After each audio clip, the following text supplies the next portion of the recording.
Olha, quando saem diversas notícias maravilhosas com relação ao Bitcoin, vários países se interessando pelo Bitcoin, vários estados ali interessados em comprar Bitcoin, o que o governo federal de um grande país como os Estados Unidos deve fazer? Bom, eles precisam criar um FUD, como a gente fala, né? Algum boato sobre criptomoedas, sobre Bitcoin, que derrube o mercado. É assim que eles fazem uma manipulação. Eles falam que não gostam de manipulação de mercado. Na verdade, quem faz manipulação de mercado é o próprio Estado. Então não seria nenhuma surpresa se em breve sair alguma notícia muito negativa com relação ao Bitcoin. E pelo jeito, isso pode mesmo acontecer. Como vocês podem ver aí na tela, tá aí o Twitter do Nick Carter, que é um cara relevante na comunidade Bitcoiner, né, e de criptomoedas. Então ele tem aqui, ó, cerca de 300 mil seguidores no Twitter, é um cara conhecido. Ele postou o seguinte aqui, ó: está se aproximando um grande FUD, ou seja, um grande boato negativo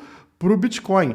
E ele não explicou muito além disso. Ele só coloca uma próxima mensagem falando que nesse caso não é somente um FUD. Às vezes, uma notícia ruim é verdadeiramente uma notícia ruim. Então pode não ser somente um FUD, né, só um boato, e sim algo real, realmente uma notícia negativa. O que pode ser? O que poderia abalar o Bitcoin nesse momento, além de tudo que a gente já passou, né? Podemos ter algo acontecendo nos bastidores, a gente não sabe, vamos aguardar. Enquanto isso, essa chuva de notícias positivas começa a ajudar nessa recuperação do preço. Então, naquele meu gráfico com um canal de alta, vocês percebem que a gente continua no movimento de alta, né? A cada dia que passa, a tendência é o preço estar um pouquinho mais alto depois de encontrar esse fundo aqui, subindo como aconteceu em todas as últimas vezes. Como eu falo para vocês, já tem 3 ou 4 vídeos, né? Dando um zoom aqui, vocês percebem o que está acontecendo. Deixa eu dar um zoom aqui, ó. O preço, nesse momento da gravação, está em 37.800 dólares, mais ou menos, né? E eu queria pegar esse gráfico similar ao meu, vocês podem ver o canal aqui, né, acontecendo, pegando os dois topos de 65 mil e de 69 mil dólares, e lá embaixo você tem a parte de baixo do canal, onde o preço encostou e voltou a subir, exatamente igual ao meu gráfico, mas puxando essa parte de baixo até o topo de julho de 2019. Foi aquele momento onde o preço foi nos 13.600 dólares, se não me engano, né? E voltou a cair a partir dali. E aí o que acontece? Ele coloca essa parte de baixo do canal como resistência nesse momento, e um rompimento acontece aqui em 2020. Vocês percebem que o preço sobe, ele encontra a resistência no mesmo ponto, né, nessa mesma linha amarela, volta a cair, na segunda vez rompe e vai lá em cima pegar os 65 mil dólares. Desaba, faz suporte exatamente sobre esse canal aqui, a parte de baixo do canal, volta a subir, pega nos 69 mil dólares, no topo do canal, e agora desabou até pegar aqui embaixo nos 33 mil dólares, na parte de baixo desse canal, e está subindo agora acima dos 37 mil dólares. Portanto, o que a gente está vendo nesse gráfico é que esse canal realmente está se comprovando um suporte difícil de ser rompido nesse momento, tá? Ele vem sendo respeitado há bastante tempo, desde 2019. Isso é positivo para a gente, né? Indica para a gente que, mais uma vez, a tendência maior seria de subida de preço, como aconteceu em todas as vezes que ele usou esse canal como suporte. É algo que dá um alívio um pouco maior para a gente, né? E quem comprou aqui nesses pontos lá no passado se deu bem. Isso não é uma certeza de acontecer, mas, enfim, a gente fica um pouquinho mais aliviado.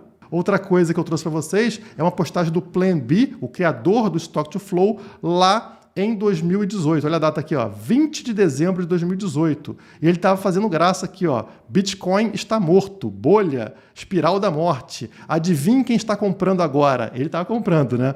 Assim como em 2012 e em 2015 e 2016. Então, 2012, quando o preço pegou aqui nessa linha, escala logarítmica azul, vocês estão vendo uma linha azul cortando todo o gráfico? Então, essa aqui é a escala logarítmica, né? Sempre que o Stock to Flow voltou para esse patamar, ou seja, encostou na linha azul, é o melhor momento de compra. Ele falou que isso aconteceu aqui em 2012, aconteceu aqui entre 2015 e 2016. Melhores momentos históricos para a compra. E naquele momento, dezembro de 2018, o Bitcoin tinha voltado justamente para bater aqui nessa linha azul. Ou seja, era excelente para comprar. Ele estava falando quando o preço estava lá embaixo, tá? E muita gente não acreditava. E o que aconteceu na sequência, como vocês podem ver aqui no gráfico arco-íris, foi o seguinte. Ele estava dezembro de 2018, né? 2018 é aqui, dezembro de 2018 foi por aqui, ó. Fundo do poço. Aqui nas faixas azuis do gráfico arco-íris. A partir daí, o que aconteceu, como vocês podem ver, foi aquela subida de 2019, né, dos 3 mil dólares até praticamente 14 mil dólares, né, 13.600, 13.900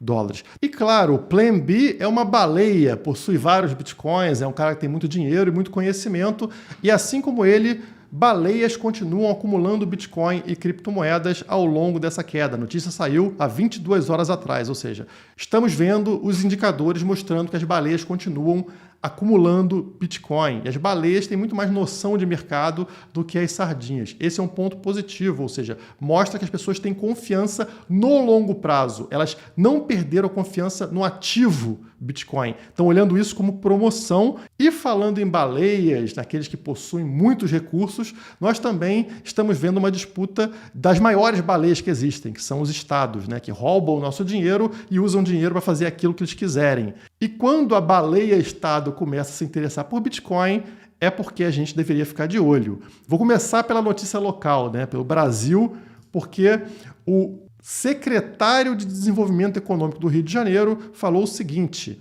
não importa o preço, Bitcoin é o futuro, é nossa proteção contra a inflação. Eu poderia falar essa frase, hein? Essa frase aqui poderia estar no canal, não poderia? Isso aqui, se o Guilherme falar, todo mundo acredita. Mas o político falando isso, o político fazendo um elogio desse ao Bitcoin, que não importa o preço, nem a volatilidade, Bitcoin é o futuro, é o que protege a gente contra a inflação, tem algo mudando aí, né, pessoal? Então vamos descer na matéria para entender o que está acontecendo. O nome do secretário é Francisco Bulhões, ele é responsável por essa parte de desenvolvimento econômico do Rio de Janeiro, e ele declarou que a estratégia da cidade é investir 1% de suas reservas, é muita coisa, tá? 1% do dinheiro do Rio de Janeiro em Bitcoin. Isso é parte de um plano do município para contornar os efeitos da inflação e preservar o valor do dinheiro. Olha só, um político, ou seja, o Estado, aquele que gera a inflação, que cria a inflação, está preocupado com a inflação a ponto de comprar Bitcoin. Isso não liga uma chavinha para vocês? E olha só a associação que ele faz nesse texto. Ele compara inflação, que eu marquei aqui, destaquei, com desigualdade. A gente nunca vê isso acontecer, né? Geralmente, o Estado fala que inflação não é problema, né? Ele fala que a gente tem que saber gerenciar a inflação e que inflação em alguns momentos é interessante e tal. Aqui não. Já começa a mudar o discurso para inflação ser relacionada à desigualdade. Portanto, para combater a desigualdade, lutar contra a desigualdade, como ele fala, você precisaria acabar com a inflação. E a forma de fazer isso, segundo esse político, seria justamente comprando Bitcoin, comprando criptoativos deflacionários. Olha só o que está acontecendo, hein? E não para por aqui. Vou pegar aqui o texto dele. Olha o que ele falou. Sabemos que o Bitcoin é volátil e que algumas pessoas nos criticam por isso, mas é o futuro. E o Rio quer ser uma referência para o mundo como uma cidade que abraça as criptomoedas, assim como Miami ou Zug na Suíça. Note a disputa ficando cada vez mais forte, né? Miami está querendo puxar pessoas e empresas ligadas a criptomoedas, Zug na Suíça também, e o Rio de Janeiro se posiciona como uma cidade do futuro que também quer entrar nessa disputa. Teoria dos jogos a todo vapor. E ele faz questão de reforçar essa disputa. Então ele fala que Rio é igual Miami. Ele faz um comparativo entre as duas cidades para mostrar que as duas cidades são parecidas. E ele fala que o Rio começar a falar aqui sobre ser crypto-friendly, ou seja, amigável às criptomoedas, fez o Rio de Janeiro voltar aos noticiários como uma ação positiva. O mercado gostou dessa sinalização. Olha aqui o que ele falou. De repente, a cidade ficou muito animada sobre o tema. Toda a imprensa da América Latina e do Brasil queria saber mais e entender o que estávamos fazendo. Também houve a sensação de que o Rio de Janeiro estava de volta. Então, quer dizer, olha um reforço positivo, né? Ele fala sobre criptomoedas, ele ganha destaque, a cidade volta no noticiário, eles começam a perceber o quê? uma forma do político ganhar poder político, ganhar visibilidade, assim como Nayib Bukele lá em El Salvador, né, virou um presidente super conhecido, era um cara que não tinha nenhuma relevância internacional, agora é super famoso, né? Os outros políticos, opa, isso é bom. O cara de Miami, o político de Miami, prefeito lá, fez isso, ficou famoso também. Então, será que o cara do Rio, o prefeito do Rio, não quer também ganhar essa mesma relevância internacional? Notem uma disputa que começa a acontecer e uma proteção política, né? Vocês estão acostumados a pensar na proteção do Bitcoin, na segurança do Bitcoin, como ali a camada blockchain, né? A parte tecnológica, mas existe uma camada de proteção política. Essa é uma camada mais à frente, né, que ninguém enxerga direito, mas que está presente. Esses políticos vão proteger o Bitcoin, vão proteger as criptomoedas, porque são elas que vão elevar o status desse político, são elas que colocam ele na mídia, assim como dão dinheiro para as cidades. Imagina, o Rio de Janeiro começa a aceitar criptomoedas, começa a aceitar criptoativos, várias empresas vão para lá, vai ter sindicato de um bando de coisa. Na hora que um político começa a falar sobre, por exemplo, proibir Bitcoin, proibir criptomoedas, o que vai acontecer com ele? Ele perde voto, ele toma pancada, vai sofrer pressão. Então, o próprio político começa a defender o Bitcoin. Essa é uma outra camada de proteção. E aí tem essa disputa, El Salvador, Miami, Zug na Suíça, Rio de Janeiro e breaking news. Sai notícia hoje importantíssima, tá na tela para vocês. Senadora propõe que Bitcoin seja moeda de curso legal no Arizona, que é um estado americano, estado dos Estados Unidos da América. Portanto, poderia tornar o Bitcoin moeda de curso legal, assim como aconteceu em El Salvador. Tem várias coisas na matéria mostrando aqui, mas no Twitter a autora do projeto comentou que Bitcoin era bom para os negócios e bom para todo mundo. Tá aqui, né? Ela falando em cima do Pompliano. Os políticos estão realizando que Bitcoin é bom para os negócios. E ela falou, correto, é bom para todo mundo. Então o político já percebeu o que está acontecendo. Eles estão numa disputa por dinheiro, uma disputa por visibilidade, por poder, e eles vão começar a entrar nessa guerra. Cada cidade, cada estado vai querer se mostrar mais aberto ao Bitcoin. Eu falo isso para vocês, tem anos já,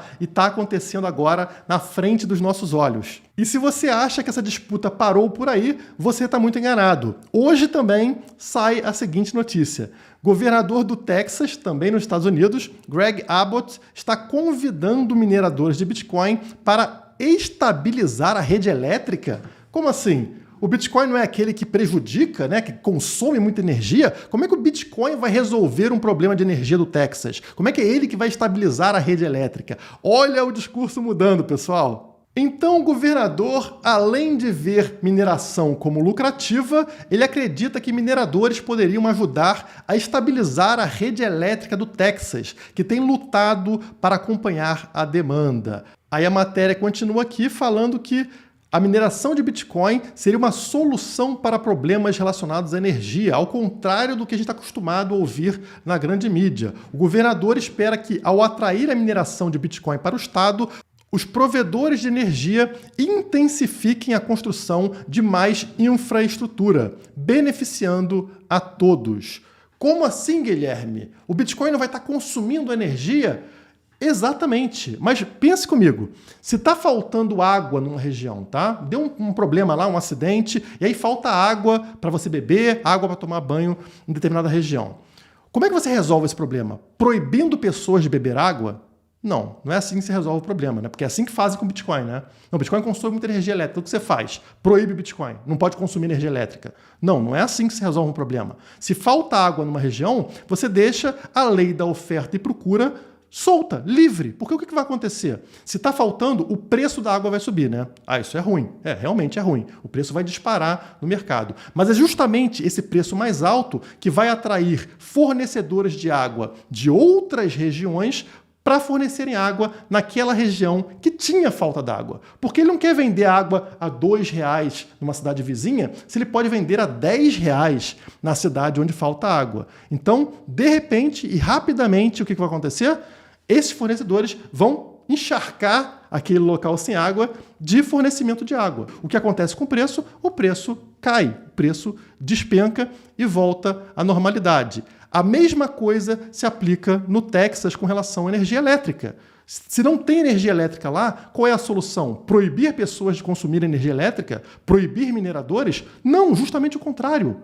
Deixa o preço da energia elétrica subir, isso vai atrair investimento, empresas, né, fornecedoras de energia elétrica para dentro do Texas. E aí o preço vai voltar ao normal, mas uma capacidade muito maior, porque agora você vai ter várias empresas fornecendo energia elétrica. É o Bitcoin resolvendo problemas, como ele propõe fazer, ao contrário do que a mídia fala. Então o Bitcoin resolve problemas, né? E a matéria também fala aqui que, ao contrário do que costumam falar, de que o Bitcoin é poluente e tal, lá nos Estados Unidos está acontecendo justamente o contrário.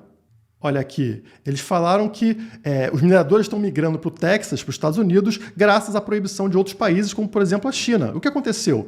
A mineração na China era suja, porque era feita à base de carvão. Então todo mundo falava que o Bitcoin era poluente, era responsável pela poluição. Só que nos Estados Unidos, e principalmente no Texas, é feita com energia renovável, portanto não poluente.